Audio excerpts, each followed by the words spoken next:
Hey, it's been a long time. How you doing? It's Grave, Wakizashi's Teahouse. I thought I'd drop a looking forward to Picks of the Week video. I've not done one for a while. Yeah, just let me know if you want me to do more of these. I've got a bit of time tonight, so I thought I'd get one done. But yes, this week we've got some quite big, juicy releases coming out. Just check my list, which I made earlier. Here's one I prepared earlier. I do have, let's see, 1, 2, 3, 4, 5 picks from DC. Marvel's quite a few this week. 3, 4, 5, 6, 7. There's 7 from Marvel. Actually, there might be a bonus DC one as well. And I've got a few indie picks as well. So yeah, without further ado, let's get on with Gray's picks this week. It will be Wednesday, June the 25th, 2025. Okay, please keep watching. Here we go. Starting with DC, we have 2 Absolute books out this week. Absolute Wonder Woman issue 9 and Absolute Martian Manhunter issue 4. Well, I'll be doing Martian Manhunter and Wonder Woman with Jim on his Friday night show, but let's talk about Absolute Wonder Woman 9, which is on my pull list. Written by Kelly Thompson, art is by Hayden Sherman. Great cover here, I love the cover by Hayden Sherman. Got the Minotaur in the background. Can Diana escape the maze? The temptation of everything Diana has ever wanted lies just inside, but also untold horrors and no known escape. Diana has entered the maze and nothing will ever be the same again. $4.99 for this. Are you enjoying Absolute Wonder Woman? I think it's probably my second favourite of the Absolute titles, just after Absolute Batman. Next up, and celebrating the summer of Superman, it is Superman issue 27, written by Joshua Williamson. Art is by Sean Izakesi. Well, it says that. It also says penciler Eddie Barrows, inks by Eber Ferreira. Okay, this is Legacy issue 870. Red Kryptonite strikes. Nothing can stop Superman's Red K infection, so Lois Lane goes to the people who infected the Man of Steel in the first place. The Lex Luthor Revenge Squad. Oh my god.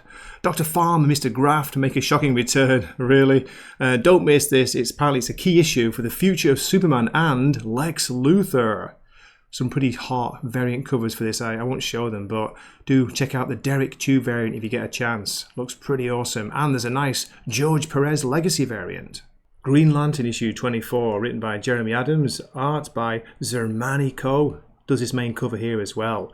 Live fast and leave a pretty corpse. As in the Green Lantern corpse. I like it. While Kyle's team finds itself pulled to a desolate part of the universe, a lost ally's attempts to reveal itself will shock you. Meanwhile, the Starbreaker Corps amasses its forces as the last pieces of its plan come into being and threaten the universe. But what does this mean for Hal Jordan and Carol Ferris? Love will be tested like never before. Sounds good? $4.99, Legacy issue 591.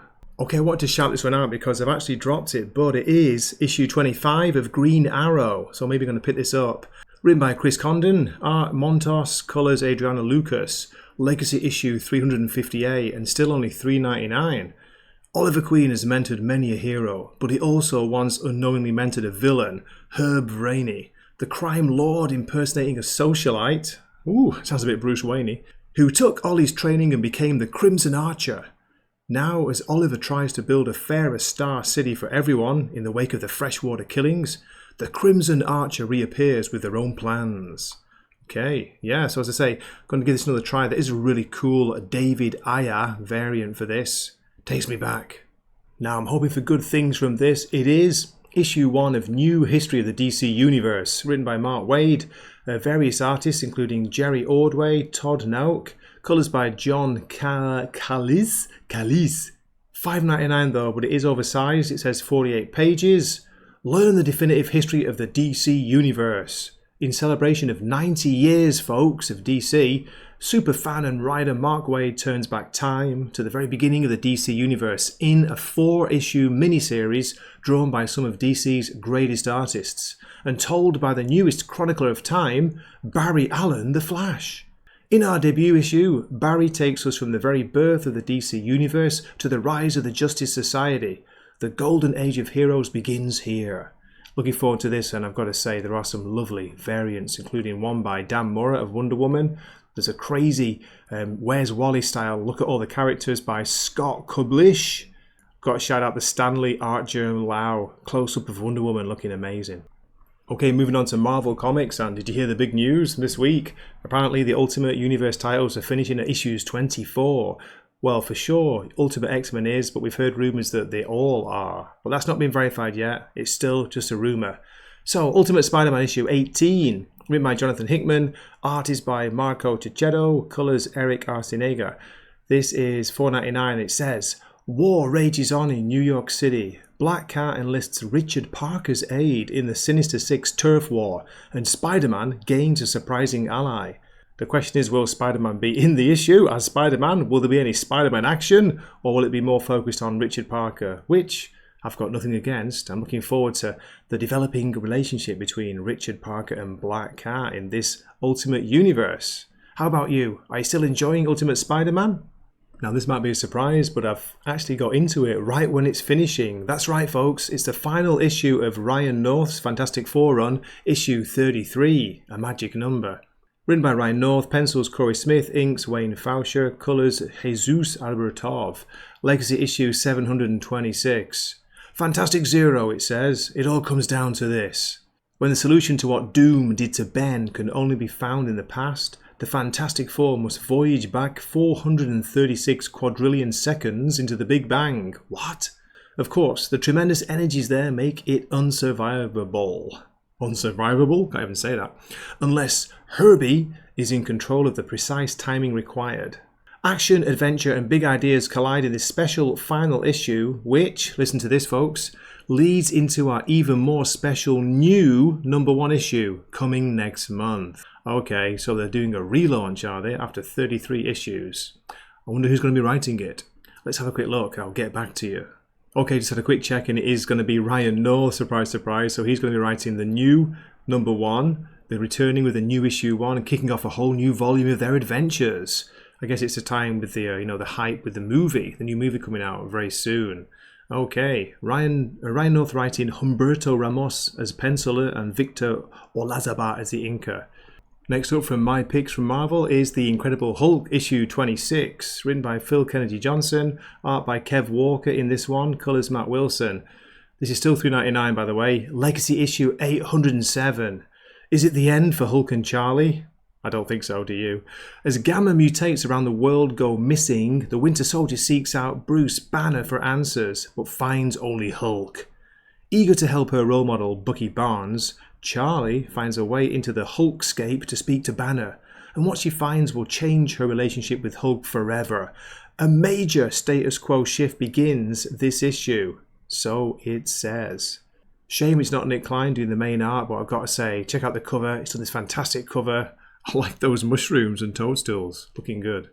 Next up, and the first of 3 Spider-Man themed issues it is Predator vs. Spider-Man issue 3, written by Benjamin Percy, pencils by Marcelo Ferreira, inks Jay Leistein.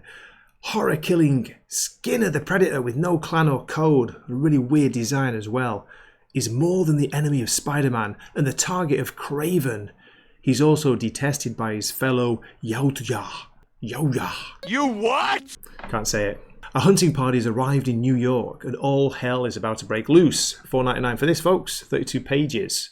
We also have Spider-Man and Wolverine issue 2, written by Mark Guggenheim. Art is by Carrie Andrews. The reason I'm really enjoying it. Colours Brian Reber. $3.99 for this. The inaugural issue surprise leads to this throwdown for the ages. Spider-Man versus Wolverine. But what terrible revelation could possibly pit Peter Parker against Logan for all the marbles? You what? Not mind control, not an illusion. You'll have to read it to experience it. And it says on the cover, fight to the death. But I don't believe it, do you? It's looking like there are 5 issues so far solicited for this, so I think it's a 5-issue mini. And my final pick, note the use of final there, Spider-Boy issue 20, the final issue, written by Dan Slott, art by Paco Medina, colours Eric Arciniega. Spider-Boy's greatest battle lies ahead. Spider-Man is down, and with Mr. Negative and his inner demons closing in, Spider-Boy makes a last desperate stand. Look out, Bailey! It's all the friends and foes you made along the way. Spider-Girl, Hulkette, Madame Monstrosity, my goodness, and more. What about Daredevil? But are they here to help Bailey or Mr. Negative? Great cover here, by the way, by the main artist, Paco Medina. Look at all the characters on here. Who's that teddy bear there, between Bailey's legs? What's going on? And my final pick from Marvel Comics this week is The Thing issue 2, written by Tony Fleece, art by Justin Mason, colours Alex Sinclair. The King of Yancey Street Part 2. Now, I wasn't that sold on the first issue, but it's only issue 2, so I want to give it another chance. It says here, targeted by Bullseye, Ben Grimm must protect his former tormentor from all of the hitmen in New York. But even with his strength, will the Thing be enough to fend off the world's deadliest assassin? $3.99 for this, by the way. Yeah, as I say, let's give it one more chance. So Jim, let's get your take. I mean, we've been on YouTube for a while, but actually doing videos, we're about the same, aren't we? We're about three and a bit, 4 years. Yeah, What's your take after 4 years? My take it sucks. Why do I take it? Okay, for my indie picks, the first one is Hyde Street issue 7 from Image, written by Jeff Johns, pencils by Ivan Reis or Rice, which one is it? Inks Danny Mickey, $3.99. Pranky sets his sights on capturing another resident of Hyde Street, the elusive and terrifying matinee monster. But his hunt takes a dangerous detour when a sadist with a chilling and mysterious past arrives on Hyde Street, disrupting the delicate balance of its sinister inhabitants. Have a look at the cover here by the main artist, Ivan Reis, Janet Weiss.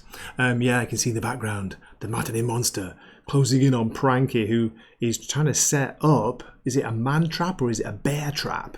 Okay, also from Image Comics, a new #1, it is Lazarus Fallen. I think it's going to be a mini-series, written by Greg Rucka, artist Michael Lark. Let's have a look. $3.99 for this, by the way. The Eisner Award-winning team of Lark and Rucka return with the first issue of their final series about Forever Carlisle. You can see here on the cover.